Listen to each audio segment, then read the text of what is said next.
ರೈತರ ಕಾರ್ಮಿಕರ ಅನ್ಯಾಯದಿಂದ ಹಾಗೂ ಹಾನಿಯಿಂದ ಅವನಿಗೆ ತುಂಬಕ್ಕಾಗಿಲ್ಲ. ನಾಗರಿಕರ ಹಲವಾರು ಸಮಸ್ಯೆಗಳ ಕುರಿತು ಇದನ್ನ ಇವತ್ತು ಪರಿಗಣಿಸಿ ರಾಜ್ಯ ರೈತ ಸಂಘ ಒಕ್ಕೂಟ ನೇತೃತ್ವದಲ್ಲಿ ರಾಜ್ಯ ಮಟ್ಟದ ಪ್ರತಿಭಟನೆ ಕೋಆಪರೇಟಿವ್ ಎಲ್ಲರೂ ರೈತರಿಗೆ ಮೋಸ ಆಗೋದಷ್ಟೇ ಅಲ್ಲ, ಸಹಕಾರ ಸಂಘದ ಬ್ಯಾಂಕ್ಗಳು ಕೂಡ ರೈತರಿಗೆ ಹಣವನ್ನು ಮಳಿಸದೆ ವಂಚನೆ ಮಾಡ್ತಿರುವಂತದ್ದು ಬಹಳ ಖೇದಕರ ಸಂಗತಿ.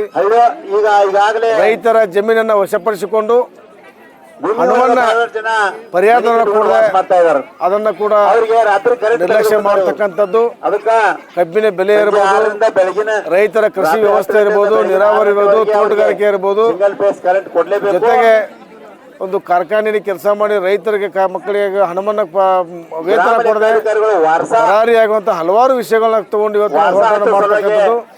ಇವತ್ತು ಸರ್ಕಾರ ಅಧಿವೇಶನ ಮಾಡುವ ಬದಲು ಈ ರೈತರ ಮನವಿಯನ್ನು ತಗೊಳ್ಳಲು ಸರ್ಕಾರ ಕಾಲಹರಣ ಮಾಡ್ತಾ ಇದೆ.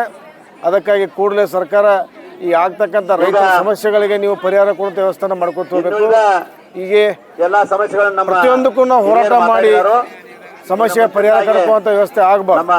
ಇವತ್ತು ವಿದ್ಯಾರ್ಥಿಗಳ ನೇಮಕಾತಿ ಇರ್ಬೋದು, ರೈತರಿಗೆ APMC ಮಾರುಕಟ್ಟೆ ವ್ಯವಸ್ಥೆ ಇರ್ಬೋದು, ರೈತರ ಸಾಲಗಳ ಮನ್ನಾ ಇರ್ಬೋದು, ಕೃಷಿ ಪತ್ತಿನ ಸಹಕಾರ ಸಂಘದಲ್ಲಿ ರೈತರಿಗೆ 1 ಲಕ್ಷ ರೂಪಾಯಿ ಸಾಲವನ್ನು ಮಂಜೂರು ಮಾಡ್ತಕ್ಕಂಥದ್ದು ಇರ್ಬೋದು, ಅನೇಕ ವಿಷಯಗಳು ತಗೊಂಡು ನಾವು ಚರ್ಚೆ ಮಾಡ್ತಾ ಇದ್ದೀವಿ.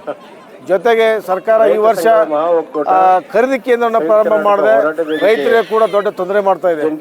ಕಳೆದ 4-5 ವರ್ಷಗಳಿಂದ ಅಪಾರ ಮಳೆಯಿಂದಾಗಿ ಆದಂತಹ ಬೆಳೆ ನಷ್ಟವನ್ನ ಸರ್ಕಾರ ಕೊಡಲು ವಿಫಲ ಆಗ್ತಾ ಇದೆ.